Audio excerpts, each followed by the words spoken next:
In October, the light in Paris goes flat by about 4 in the afternoon, and everyone on the street is in wool.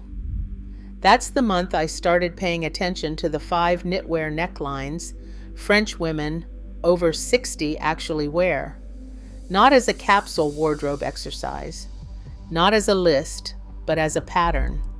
I couldn't stop noticing once I'd seen it. Not to the wool itself, and not to the colors, which are mostly the ones you'd expect: camel, navy, gray, the occasional deep green. What I noticed, standing outside a cafe on the Rue de Bretagne for a good deal longer than I'd meant to, was that the women over 60 walking past were all wearing knitwear that stopped in a particular place. Some of them stopped along the collarbone, others sat high on the throat, or dropped into a shallow V that ended well above anything you'd call revealing. What none of them did was stop in the middle, somewhere vague between the throat and the chest, which is where most knitwear sold in Britain and America happens to end. It took me a while to work out this wasn't a coincidence of taste. There's a rule operating, though nobody says it out loud, and it isn't really about the sweater at all. It's about the face above it. The first of the 5 is the bateau, the boat neck, which runs almost straight across from shoulder to shoulder and sits along the collarbone. You might also see it called the Sabrina neckline, after Audrey Hepburn wore it in the 1954 film, though the shape itself is considerably older. It comes from the marinière, the striped sailor's shirt that the French Navy standardized in 1858, and it was Coco Chanel who lifted it out of working clothes and into women's fashion in the 1920s. On a rail in a shop, it looks like the least interesting thing there. It has no detail. There's nothing at the neckline to look at, and that's exactly the point of it. What it does is draw a horizontal line across the widest part of the upper chest. A face at 65 is doing something specific, which is softening downward, and the eye follows that direction, because that's the direction everything is going. The boat neck interrupts the fall. It puts a firm horizontal at the collarbone, and the eye reads that line and stops there before it ever travels up to the jaw. Your shoulders read as broader, your waist as narrower, and your face reads as sitting on top of something structured rather than dissolving into it. The version that works is fine gauge, 12 gauge or finer, if you're looking at the label. Merino, or a cotton and silk blend, thin enough that you can see the line of the shoulder underneath it.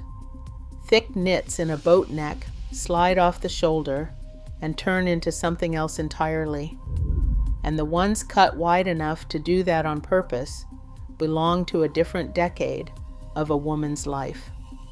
Under a coat, it adds no bulk whatsoever, which is the other reason it survives in a wardrobe that only has room for 5.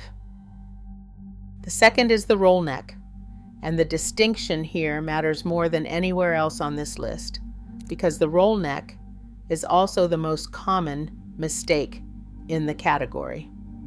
The one that works is fine. Merino, sometimes cashmere, knitted close to the body, with a collar high enough to fold once and sit against the throat without any slack in it. Folded once. Not pushed down into a heap, and not doubled over twice into a woolen collar wide enough to lose an earring in. When it fits that way, it does something a scarf cannot, which is make a clean vertical column of the neck and finish it with a single line just under the jaw. The jaw gets an edge. Everything above the collar reads as face, everything below reads as clothing, and there's no ambiguous stretch in between where the skin of the throat is neither covered nor framed. The chunky roll neck does the opposite.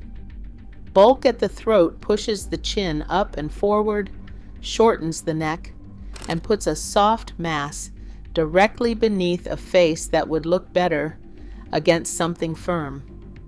Most women who tell me they cannot wear roll necks have only ever worn the chunky kind. They're not wrong about that sweater. The neckline was never the problem. By October, this becomes the piece that replaces the scarf altogether, and a woman who owns 2 of them in the right weight tends not to own many scarves at all. Third is the V, and the rule attached to it is a measurement rather than an opinion. The V should finish above the point where the rib cage starts, which is roughly a hand's width below the collarbone, though the honest test is simpler than measuring anything. Stand in front of a mirror. If your eye goes to the neckline before it goes to your face, the V is too deep. What the V is for is length. A face broadens slightly with age, mostly through the jaw and the lower cheek, and the V runs a vertical directly beneath it. Your eye travels down that line and comes back up, and the whole head reads as longer and narrower than it does in a crew neck, which is why a V-neck can work on a round face at 60 in a way it might not have at 35. And that's not how most women expect necklines to age. Fine gauge again, 12 gauge or finer, and this is the knit that takes something underneath it. A silk camisole or a fine cotton tee in white or bone, which is how it handles 15 degrees in the morning and 24 by mid-afternoon, the kind of day October keeps producing. The shell fills the V without closing it. The line stays. The fourth is the crew neck, which is the one most women over 60 have already given up on, and usually for a reason that's half right. A crew neck fails when it sits at the base of the throat in a heavy yarn. Wool at that weight holds its own shape, and the shape it holds is a firm circle, right where the neck meets the chest, a hard line drawn across a soft area, which is about the least generous thing a garment can do to a woman. That's the crew neck nearly everyone has owned and quietly stopped wearing. In cashmere, or in a very fine merino, the identical neckline behaves completely differently. The yarn has no structure of its own, so it settles against the collarbone instead of standing away from it, and the line it makes is soft enough to read as the edge of skin rather than a border drawn across it. The neckline hasn't changed. The fabric is the whole difference, and that's why a Frenchwoman will spend 300 euros on one crew neck and own nothing else in that shape. It's also, and I'll admit this is the least elegant point I'm going to make, the only one of the 5 that goes under a blazer without any fussing at all. That isn't a sophisticated reason to own a garment. It's just true, and it's why the thing stays in the rotation year after year, while more interesting sweaters come and go. The fifth isn't really a neckline. It's the absence of one. A long cardigan, worn open, makes 2 vertical lines running from the shoulders down to somewhere around the hip, and between them there's nothing except whatever you have on underneath. Your face sits at the top of a long open column. It's the strongest lengthening effect of any of the 5, and it costs nothing in fit, because a cardigan worn open only has to fit at the shoulders. The condition is that it's never buttoned to the top. A cardigan fastened all the way up becomes a crew neck with a seam down the front, and it becomes a crew neck in the wrong weight, since cardigans are cut heavier than jumpers, so they hang properly when they're open. 1 button at the waist, or none. This is the piece that actually handles autumn. A cold morning, a warm room by 11, a courtyard at 4 with the wind coming through it. A coat can't be adjusted for any of that, and a jumper can't come off without leaving you carrying it around. The cardigan comes off over one arm and stays there. Every woman I watched that month who looked comfortable at both ends of the day was wearing one. The one they don't buy is the mock neck, sometimes sold as a funnel neck, and the reason it fails is structural.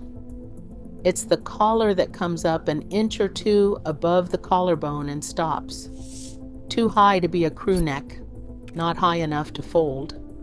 It's sold everywhere. It photographs beautifully on a young model with a long neck, and it's usually described as the easier alternative for women who find roll necks constricting.